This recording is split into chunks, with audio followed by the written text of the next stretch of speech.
गुणम् मोक्षमार्गस्य नेतारं नेतारं कर्म भूभृतां ज्ञातारं विश्वतत्त्वानां वन्दे तद्गुणलब्धये। यह तत्वार्थ सूत्र नामक महाग्रंथ है, जिसके छठे अधिकार के ऊपर हमारी चर्चा चल रही है। यहाँ हम विविध कर्मों के आश्रव के क्या कारण हैं उसके ऊपर चर्चा कर रहे हैं। यहाँ हमने ज्ञानावणी, दर्शनावणी, वेदनी और मोहनी कर्म के आश्रव के कारणों की चर्चा की। आज हम आयु कर्म के आश्रव के क्या कारण हैं उसकी चर्चा करने वाले हैं। ठीक है, आइए चलते हैं हम आगामी सूत्रों की तरफ, सूत्र क्रमांक 15 और उससे आगे के सूत्र। और इस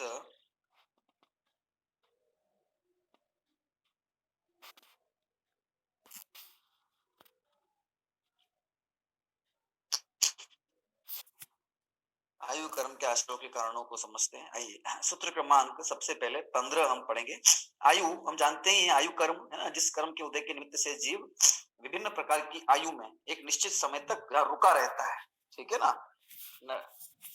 तो वह 4 प्रकार की आयु है: नरकायु, देवायु, मनुष्य आयु और तिर्यंच आयु, है ना। और जब तक उसके तत्संबंधी आयु कर्म का उदय है उतने समय तक उसको निश्चित रूप से उस आयु में, है ना, उस गति में वहां पर रुकना पड़ता है। तो ऐसे क्या भाव ये जीव करता है जिस कारण से वह मनुष्य, देव, तिर्यंच या नारकी होता है? ऐसे कौन से इस जीव के होने वाले शुभाशुभ भाव हैं जिनके निमित्त से ये अलग अलग गतियों में जन्म लेता है? ठीक है, अलग आयु कर्म का आश्रय करता है, उसे बांधता है। देखिए, समझते हैं उसको अपन, है ना। सबसे पहले बात करते हैं नरकायु की। ठीक है, नरक में जीव जाता है, नरकायु का बंध करता है, किस प्रकार के परिणामों से संयुक्त बंध होता है। आइए सूत्र क्रमांक 15, सूत्र पाठ: बहुवारंभ परिग्रहत्वं नारकस्यायुषः, बहुवार परिग्रहत्वं नारकस्यायुषः, बहुवारंभ परिग्रहत्वं नारकस्यायुषः। सूत्र विच्छेद करते हैं। देखिए, बहु डैश आरंभ डैश परिग्रहत्वं नारकस्य प्लस आयुषः, नारकस्य आयुषः यानी कि नरक की आयु का, ठीक है, जो आश्रव है, नरकायु का जो आश्रव का कारण है ना, नारकस्य आयुष। ठीक है, नरक गति का या नरक आयु के आश्रव का जो कारण है वो क्या है? बहु आरंभ, बहुत आरंभ और बहुत परिग्रहत्व। ठीक है, क्या सूत्रार्थ देखिए क्या है? बहुत आरंभ और बहुत परिग्रह पने का भाव नरकायु का आश्रव है। ठीक है, आरंभ मतलब क्या और परिग्रह मतलब यहाँ क्या है, उसको अपन को देखना है। ठीक है, तो आरंभ का मतलब है अत्यंत, है ना, तीव्र कषाय पूर्वक हिंसादि कार्यों में प्रवृत्ति होना, उसका नाम है आरंभ। ठीक है, तीव्र संक्लेश परिणामों पूर्वक, तीव्र कषाय परिणामों पूर्वक, है ना, हिंसादि कार्यों में प्रवृत्ति, उसका नाम तो है आरंभ। ठीक है, और परिग्रह मतलब क्या? देखो, परिग्रह शब्द को देखिए, है ना, परि मतलब उपसर्ग है ना, परिसमन्तात ग्रहणम इति परिग्रहम, चारों ओर से ग्रहण।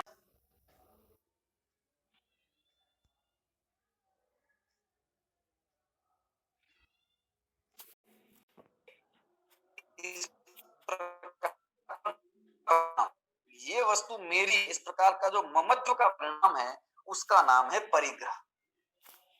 ठीक है, और यहाँ क्या क्या कहा है? आरंभत्व और परिग्रहत्व, और बहुत आरंभ और बहुत परिग्रह मतलब बहुत अधिक हिंसादि पापों में कषाय पूर्वक प्रवृत्ति करना, बहुत अत्यधिक, है ना, और बहुत परिग्रह का भाव रखना, पर वस्तु में ये मेरी है, इस प्रकार का बहुत अधिक भाव होना, है ना, ममत्व बुद्धि सर्वाधिक होना पर वस्तु में, ये जो है वो नरकायु के आश्रव का कारण होता है।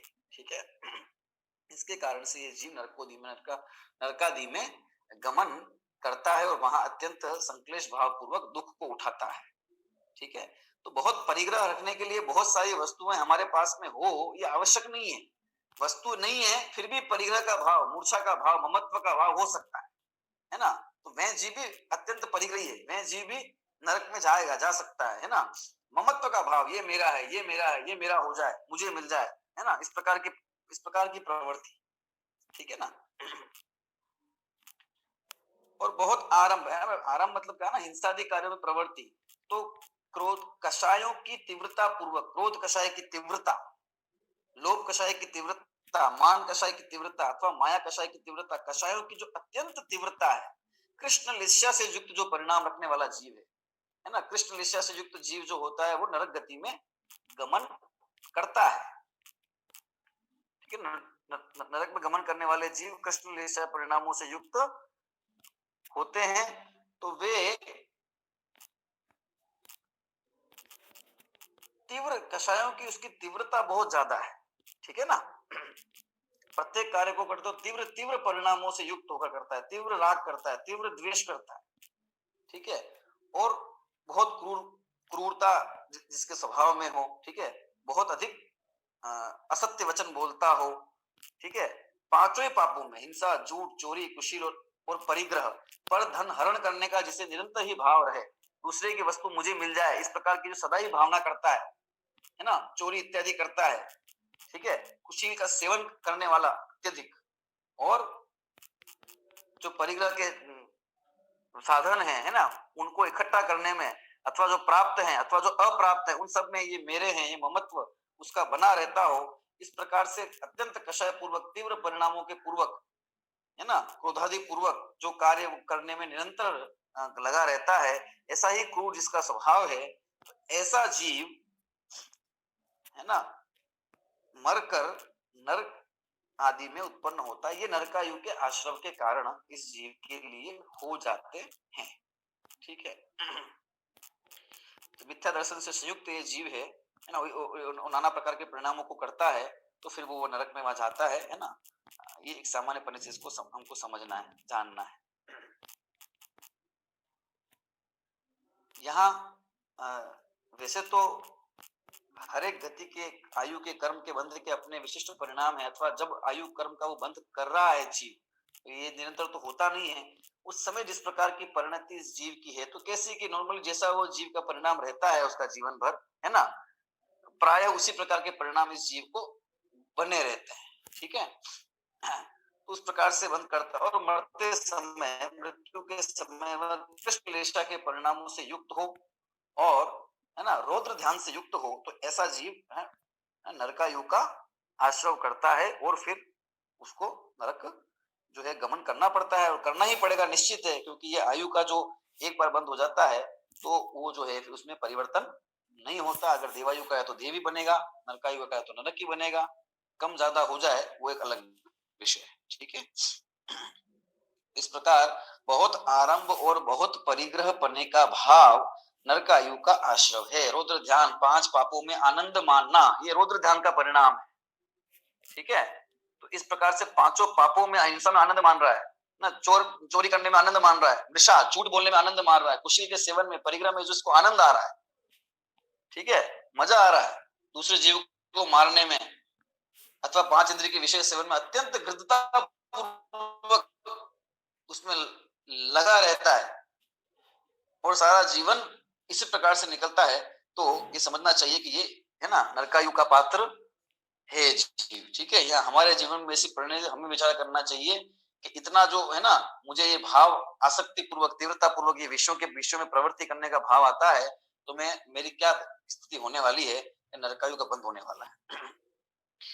अब बात करते हैं आगे, त्रियंच योनि है ना, त्रियंच आयु का जो बंध है इस जीव को कैसे होता है, उसका आश्रव देखिए।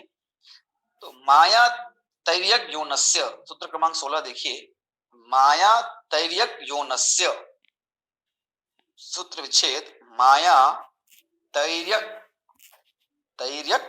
डैश योनस्य, माया डैश तैर्यक डैश योनस्य। तैर्यक योनस्य मतलब तिर्यंच योनि का, ठीक है, या तिर्यंच आयु का जो आश्रव है वो किससे होता है कि माया से, मायाचारी का भाव। देखिए सूत्रार्थ क्या है, माया तिर्यंच आयु का आश्रव है। मायाचार मतलब जो छल कपट का जीव का जो भाव है, छल कपट का अपन विस्तार करेंगे तो क्या आएगा, देखो आचार्यों ने क्या विस्तार किया कि जिनेंद्र भगवान का जो उपदेश है ना, उस उपदेश में मिथ्या उपदेश को मिलाकर कथन करना, है ना, ये जो अवर्णवाद की भी चर्चा की थी हमने, है ना ऊपर। तो यथार्थ उपदेश को मिथ्या उपदेश कहकर प्रचारित करना अथवा यथार्थ उपदेश में मिथ्या उपदेश को मिलाना, अपने अभिप्राय के अनुसार कुटिलता पूर्वक, है ना, वचन करना, उसका अभिप्राय कुटिलता पूर्वक करना, अपने अभिप्राय की पुष्टि के लिए करना, ये मायाचारी हो गई। ठीक है, तो मायाचारी कितने प्रकार है, अनेक प्रकार से मायाचारी हो सकती है ना, नाना प्रकार से मुझे लाभ हो और दूसरे को हानि हो जाए, इस प्रकार से परिणामों में वक्रता होना, मन वचन काय की कुटिलता होना, सरलता नहीं होना स्वभाव के अंदर, वक्रता का परिणाम होना, है ना। अति संधान पड़ता लिखा, अति संधान पड़ता मतलब क्या है ना, दूसरे दूसरे का अनुसंधान करने की प्रवृत्ति, दूसरे की बुद्धि का परीक्षण करने की प्रवृत्ति, अथवा दूसरे के जीवन में झांकने की प्रवृत्ति, है ना, दूसरों की निंदा बुराइयां करने की प्रवृत्ति, ये सब अति संधान पड़ता, है ना, छल कपट इत्यादि करना, है ना, सारा ये मायाचार, वैसे ही प्रवृत्ति करना, वैसे ही वचन बोलना, है ना, अनावश्यक असत्य वचन कहना, ठीक है, ये सब जो है ये मायाचार जितना भी है इस जीव को, वो तिर्यंच आयु का बंध का कारण इसका हो जाता है। कि क्रूरता पूर्वक जो प्रवृत्ति की जा रही है अत्यंत, है ना, आसक्ति पूर्वक विषयों में, वो तो उसको नरकादि में ले जाती है, लेकिन मायाचार पूर्वक जो प्रवृत्ति, कुटिलता पूर्वक इस जीव की प्रवृत्ति होती है ना, नाना प्रकार की प्रवृत्तियां हैं, तो उसकी मुख्यता से इसको जो है वो तिर्यंच आयु का बंध होता है। और जिस नील और कापोत लेशा पूर्वक यदि जीव मरण करता है, इस प्रकार के परिणामों से युक्त होता है, और आत्म ध्यान पूर्वक मरण करने वाला जीव फिर मायाचार से करता है और वहां उत्पन्न होता है। और वहां भी ऐसा कथन मिलता है कि वहां भी प्रथम समय में, है ना, माया कषाय का उदय है ना, क्रोध कषाय का उदय प्रथम समय में रहता है, कहाँ, नरक में, ठीक है, मनुष्य में मान कषाय का उदय है ना, ऐसा कथन भी प्राप्त होता है प्रथम समय में, ठीक है, और लोक कषाय का उदय देवगति में है। इस कारण से भी ये कहा जाता है कि तिर्यंच गति में मायाचार की मुख्यता है ना, नरक गति में क्रोध कषाय की मुख्यता है, मनुष्य गति में मान कषाय की मुख्यता है, और देवों में लोक कषाय की मुख्यता वहां पर होती है। माया के कारण ये, है ना, तिर्यंच योनि में उत्पन्न हो गया। तो ये दो जो गतियां हैं, ये मुख्य रूप से जो अशुभ भाव ये जीव करता है, उस कारण से इसको प्राप्त होती है ना, है ना। अन्य जो दो गतियां हैं उसमें शुभ भावों की थोड़ी मुख्यता रहती है, कषायों की मंदता, ये कषायों की तीव्रता है, वो कषायों की मंदता के कारण से उससे उस प्रकार का गति जो है वो मिलती है। ठीक है, ये एक सामान्य एक, है ना, चर्चा है कि इस ये आयु क्यों होती है। अब उसमें वो एक इंद्रिय बनेगा, दो इंद्रिय बनेगा, तीन इंद्रिय बनेगा, चार इंद्रिय बनेगा, पंचेंद्रिय संघीय होगा, पंचेंद्रिय संघीय होगा, है ना, होगा। उसमें जब भेद में जाएंगे तो वहां वहां उसके उस प्रकार के वैसे वैसे परिणामों के कारण से वो वैसा वैसा होगा, वो आगे कर्म उसकी व्यवस्था करेगा, है ना, नाम कर्म इत्यादि। ठीक है, यहाँ से आयु की बात हो रही है, इस आयु में गया तो क्यों गया, है ना।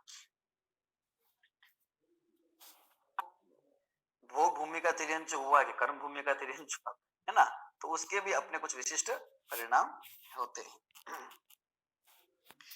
देखिए, अब मनुष्य आयु का जो आश्रय होता है जीव को, किस प्रकार के जीव को मनुष्य आयु का आश्रय होता है ना, सर्वाधिक दुर्लभ, ये परिणाम भी बड़े दुर्लभ है कि जिनसे ये जीव मनुष्य हो जाए, है ना।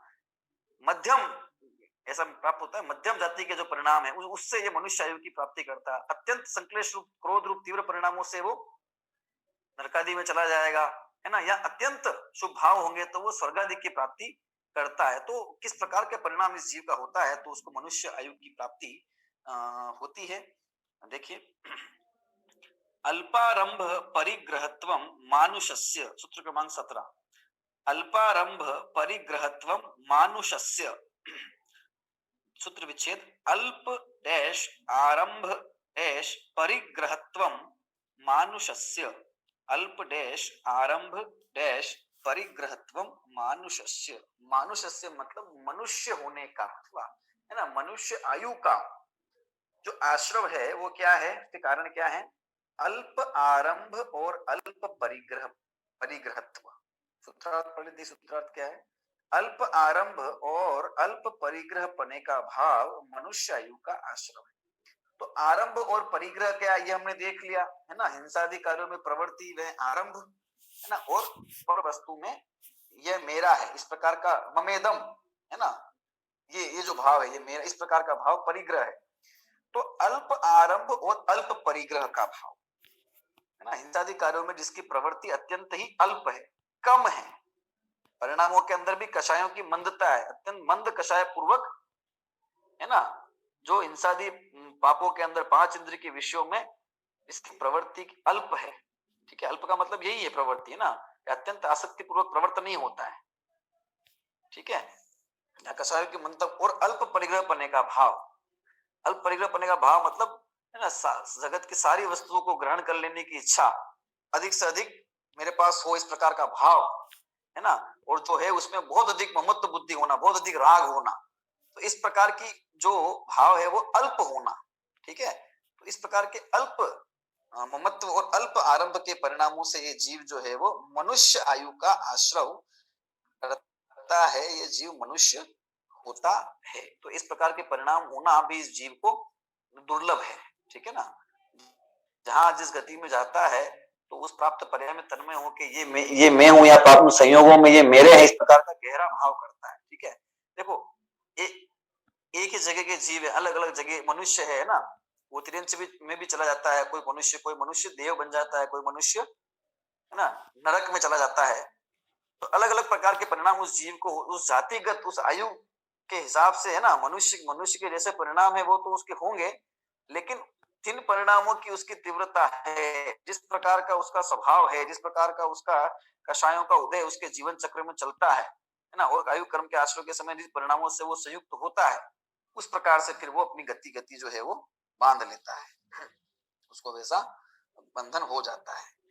तो अल्प आरंभ अल्प परिग्रह क्या यही मनुष्य आयु के कारण के आश्रय के कारण है? तो कहते हैं कि और भी कुछ कारण है, उसके लिए कहते हैं, देखिए सूत्र क्रमांक 18 कि स्वभाव मार्दवम च, स्वभाव मार्दवम च, सूत्र विच्छेद करते हैं, देखो स्वभाव डैश मार्दवम च,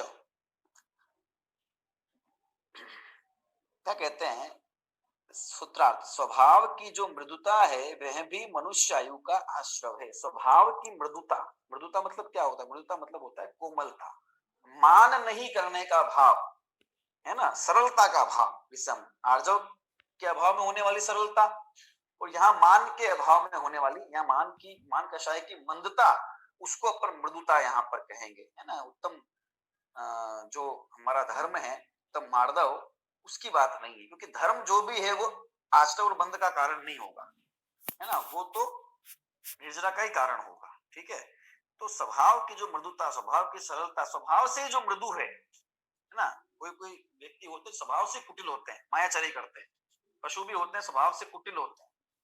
ठीक है ना, अब एक तो स्वभाव है और ऊपर से उसकी फिर अधिकता है, तो उस कारण से तो मनुष्य है, तो अनेक प्रकार के, नाना प्रकार के मनुष्य है। कोई मनुष्य स्वभाव से, है ना, कुटिल स्वभाव वाला है, अथवा मानी है, अभिमानी है, स्वभाव से अभिमान करने वाला जीव, तो कर ही नीच गति जगत में, मान है वो नीच गति करने वाला है जगत में।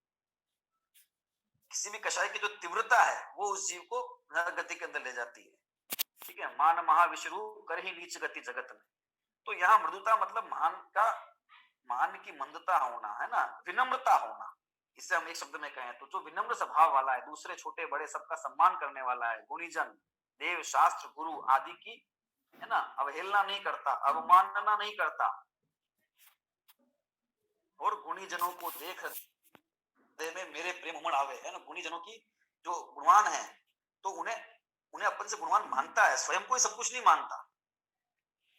इस प्रकार मान का जिसकी जो मंदता है, स्वभाव की जो उसकी मृदुता है, अपने नेचर से ही जो मृदु है, ऐसे स्वभाव वाला जीव जो है वो, है ना, उसके भी मनुष्य आयु का जो है वो आश्रव होता है, इस प्रकार के परिणामों से जो युक्त होता है, ठीक है ना। और च लिखा तो स्वभाव मार्दवम च, तो च मतलब च से यहाँ पे ग्रहण करना है कि ये स्वभाव की मृदुता से देव गति का भी आश्रव होता है जीव को, है ना। स्वभाव मार्दवम च, तो मनुष्य आयु का भी आश्रव होता है और देव गति का भी इस आश्रव का कारण भी स्वभाव की मृदुता होती है। ये च शब्द से हमें ये ग्रहण करना चाहिए, ठीक है। अभी हम इसको समझते जा रहे हैं, अल्प आरंभ है, अल्प परिग्रह। अब इसमें किस किस प्रकार के जीव के किस किस प्रकार के भाव हैं, है ना, वो कुल मिला के कषायों की मंदता रूप परिणाम, है ना, सरलता रूप परिणाम, है ना, वक्रता नहीं होना, परिणामों में अवक्रता होना, परिणामों में कठोरता नहीं होना, परिणामों में मृदुता होना, है ना, कषाय भी बहुत अधिक तीव्र नहीं होना, आरंभ की प्रवृत्ति भी अत्यंत अल्प थोड़ी होना, परिग्रह का भाव भी कम होना, पांच पापों के विषयों की प्रवृत्ति, हिंसा, झूठ, चोरी, कुशील, परिग्रह सब कुछ अल्प होना, है ना, इत्यादि भाव जो होते हैं विशिष्ट प्रकार के, वे इस जीव को मनुष्य आयु का आश्रव का कारण होते हैं।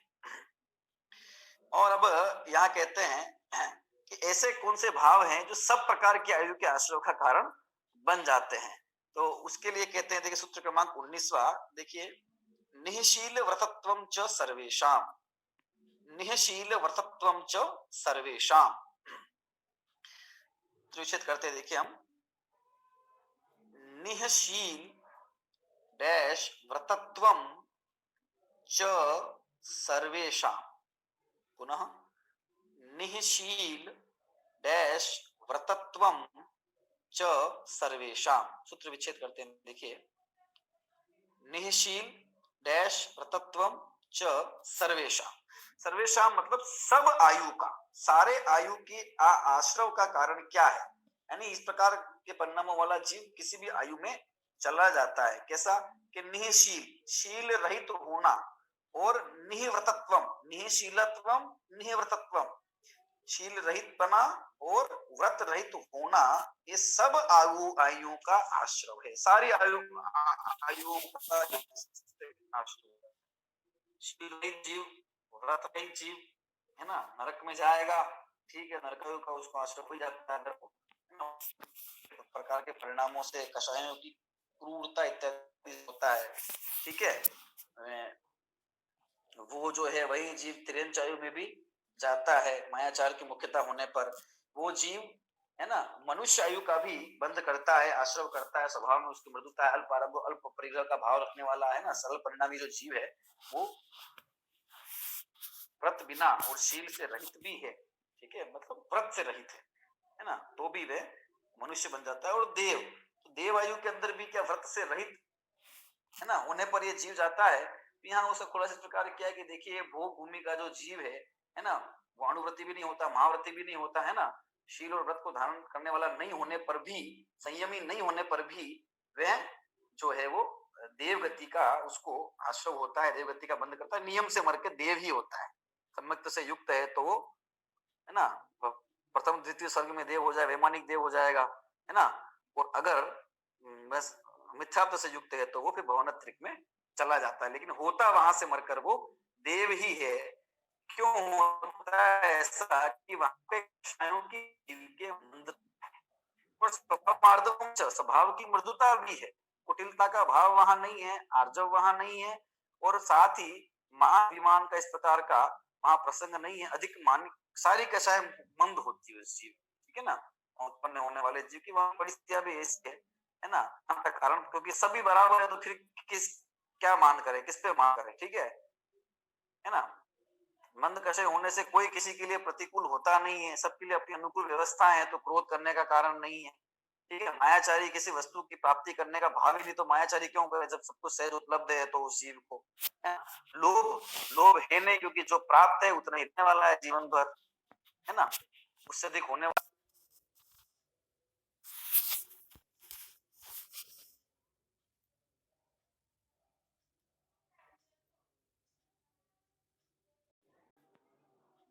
जो जीव है वो जाते हैं, ठीक है। अब देखिए, तो तीन जो आयु है उनकी बात होगी, अभी देवगति बाकी है ना, देवायु बाकी है, तो वो देवायु की चर्चा यहाँ पर करते हैं। देखो सूत्र क्रमांक 20, सराग संयम संयमा संयमा काम निर्जरा बाल तपांसी दैवस्य। देखिए सूत्र क्रमांक 20 पुनः, सराग संयम संयमा संयमा काम निर्जरा बाल तपांसी दैवस्य। सराग संयम संयमा संयमा काम निर्जरा बाल तपांसी दैवस्य। सूत्र विच्छेद करते हैं। देखिए हम, सराग संयम डैश संयमा संयम डैश अकाम निर्जरा डैश बाल डैश तपांसी दैवस्य। देवस्य मतलब देवायु के जो आश्रव हैं ना, देवायु के आश्रव का जो कारण है वो क्या है। और मनुष्य गति की चर्चा हमने की ना, तो हमने कहा ना मरते समय उसके जिसके परिणाम संक्लेश रहित परिणामों से वो जो युक्त है जीव है ना, और पीत और कापुत लेशा के परिणामों से युक्त है, इस प्रकार का जीव मनुष्य आयु का बंध करता है ना। संक्लेश रहित परिणामों से होने वाली मृत्यु जो है वो उस जीव को है ना मनुष्य आयु के लिए आश्रव उसको होता है। ठीक है, आइए देखिए अपन देवायु की बात करते हैं। तो देखिए नरक और देव ये दोनों बिल्कुल विपरीत है। ठीक है, नरकायु का कारण जहां पर अत्यंत विषयों में अत्यंत प्रवृत्ति थी, कषायों की अत्यधिक तीव्रता थी, वहीं देवायु का जो कारण है वो कषायों की मंदता और अत्यंत मंदता है ना, जिसके कारण ये जीव देवायु में उत्पन्न होता है। ये मुख्य है। और बाकी व्रत धारण करने वाला जीव है ना, अल्प कषाई जीव, अनुवृत्ति महावृत्ति, ये जीव जो है वो शुभराग के कारण, शुभराग जो है वो उसको देवगति के बंध का कारण होता है। वो जितना उत्कृष्ट कोटि का उसको कषाय की मंदता है, उतना ही वह ऊपरी स्वर्गों में जाता है, उस प्रकार की है ना प्राप्ति करता है। और मिथ्यात्व से युक्त जीव तो वहां वैमानिक होता नहीं, वो तो भवनत्रिक में भ्रमण करता है ना, होता है मतलब जो सम्यत्व से सहित जीव है वह तो भवनत्रिक में होता नहीं है, वह तो वैमानिक में ही होता है। और वह फिर ऊपर सम्यत्व से अभी आएगी चर्चा सम्यत्व की, हमने देखा भी था पहले कहाँ कौन सा जीव किस किस जगह तक जाता है ना। मिथ्या दृष्टि भी जीव भी जाता है स्वर्ग में, मिथ्या दृष्टि जीव स्वर्ग में वैमानिक नहीं होता, ऐसी बात नहीं है, लेकिन सम्यक दृष्टि जो है वो भवनत्रिक में नहीं होता, वो वैमानिक ही होता है, ऐसा समझना चाहिए। देखिए हम देखते हैं देवगति की आयु का। चलिए देवायु का गति और आयु में थोड़ा अंतर है ना।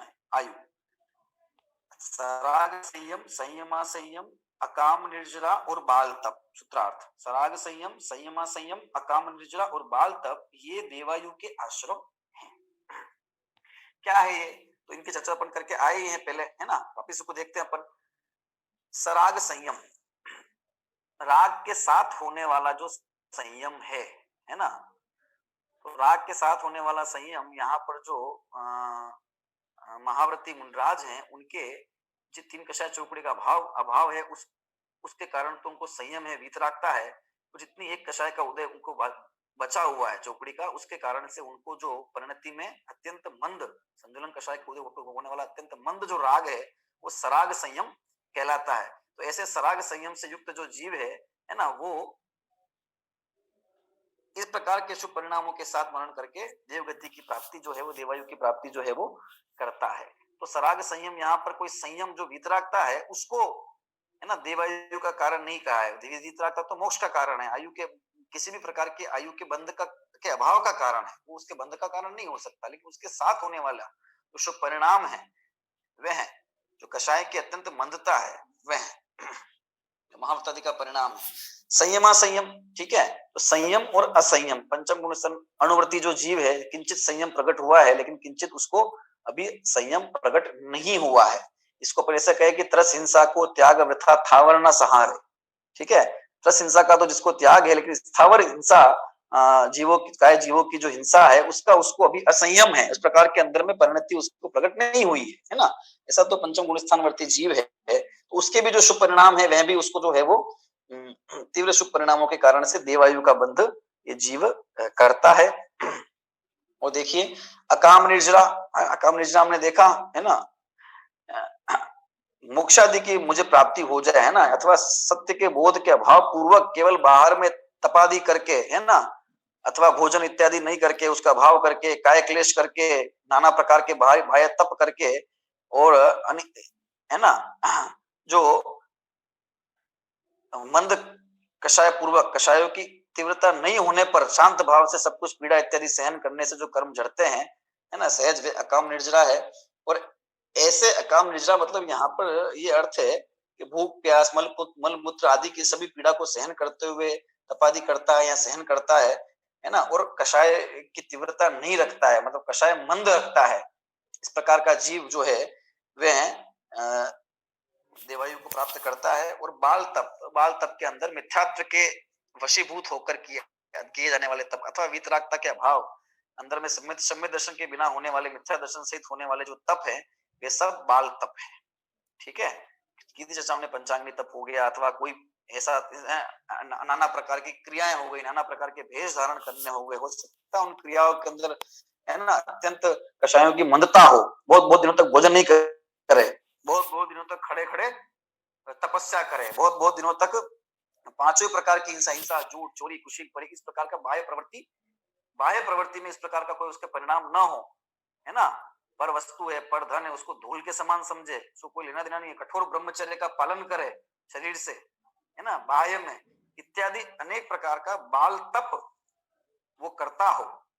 ठीक है, लेकिन आत्म अनात्म के ज्ञानहीन जे करनी तन करण छी, आत्मा और अनात्मा के ज्ञान के बिना जो भी है वो बस तन को क्षीण करना ही है, वो सब बाल तप है। तो इस प्रकार तो ऐसे परिणाम करके वह उसके कषायों की तीव्रता तो नहीं है बाहर में, है ना, बहुत आरंभ और बहुत परिग्रह तो नहीं है, लेकिन कषायों की मंदता पूर्वक प्रवृत्ति होने के कारण, है ना, वह जो है वो देवायु की प्राप्ति वहां करता है। अब हमने वो चर्चा भी की थी ना, किस किस प्रकार का जो साधक है वो कहाँ कहाँ कौन कौन से स्वर्ग तक जाता है।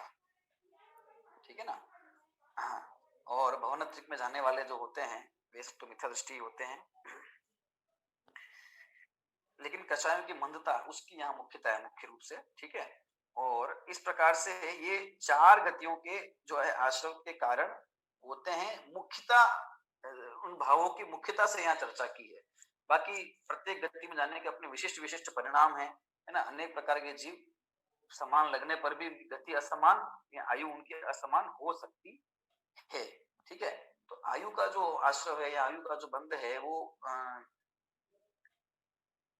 उसका एक निश्चित समय है अपने जीवन में कब होगा। ठीक है, अब ये हमें तो ज्ञात नहीं है कब होगा, इसलिए हमें तो हमारे परिणाम जो है वो तो मृदु हो, सरल हो, है ना, और तत्व ज्ञान के चिंतन पूर्वक होने चाहिए। फिर जब जैसी जो आयु का बंध होना होगा वो हो जाएगा, है ना।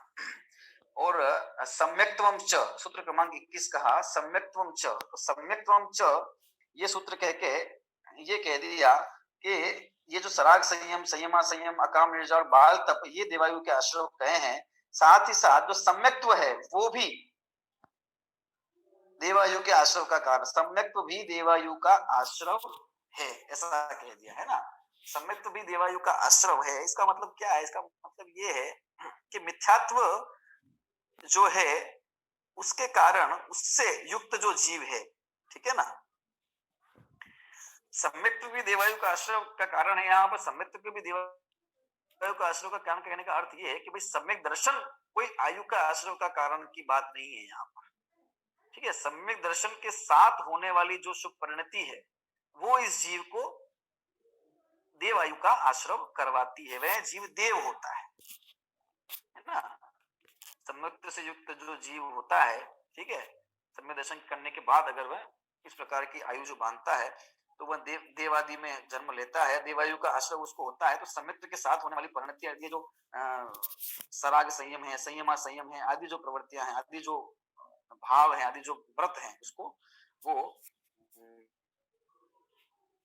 देवायु में का बंध कराते हैं। ठीक है, शुभ परिणाम। लेकिन सम्यक दर्शन बंध का कारण है ऐसा नहीं। रत्नत्रय तो मुक्ति का विधान है ना।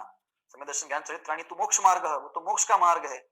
जो मोक्ष का मार्ग है वो बंध का मार्ग कैसे हो सकता है? ये बात का हम विशिष्ट सूत्र का अर्थ जब करें तो ये हमारा मूल बात ख्याल में होनी चाहिए। शुभ राग, शुभ भाव या अशुभ राग या अशुभ भाव वो बंध का कारण है, वो आयु के आश्रम का कारण है। और जैसा भाव होगा वैसी वैसी उसको गति,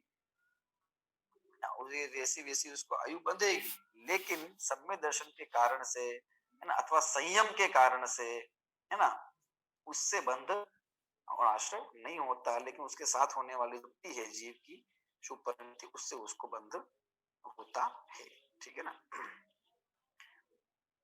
मनुष्य और तिरंत सम्यत्व के साथ देवी हो, ठीक है, ये इसका वो थोड़ा अर्थ ग्रहण कर लेना चाहिए। तो ये चार्ट दिया, चार्ट के अंदर भी वही विस्तरण किया है जो हमने अभी सूत्रों के अर्थ में देखा था। ठीक है, तो ये इन 6-7 सूत्रों के अंदर यहाँ पर चारों प्रकार की जो आयु है उनके आश्रव के कारण जो है वो बता दिए। तो अब हमें क्या करना है कि हमारे परिणाम इस प्रकार के होने चाहिए कि हमें, ठीक है, बहुत आरंभ, बहुत परिग्रह नहीं करना, मायाचारी नहीं करनी स्वभाव में, है सरलता रखे, क्योंकि हमको मनुष्य बनना है। इस प्रकार के भाव से, है ना, अगर अपने परिणामों में मंदता रखते हैं, परिणामों का, तो हम संसार में ही बंधना चाहते हैं। मतलब ये हुआ, संसार से मुक्त नहीं होना चाहते। हमें तो एक भी आयु इष्ट नहीं है, चाहे वो देवायु हो, चाहे वो नरकायु हो, चाहे वो मनुष्य तिरंच आयु हो, है ना। हमें तो इस आयु के चक्कर से, संसार के चक्कर से, अपना जो शाश्वत स्वभाव है, अनादि अनादि अनंत, उसकी आयु कहाँ है? आयु आयु आयु है इस जीव की, ये तो उसको आयु कर्म के निमित्त से कहा जाता है।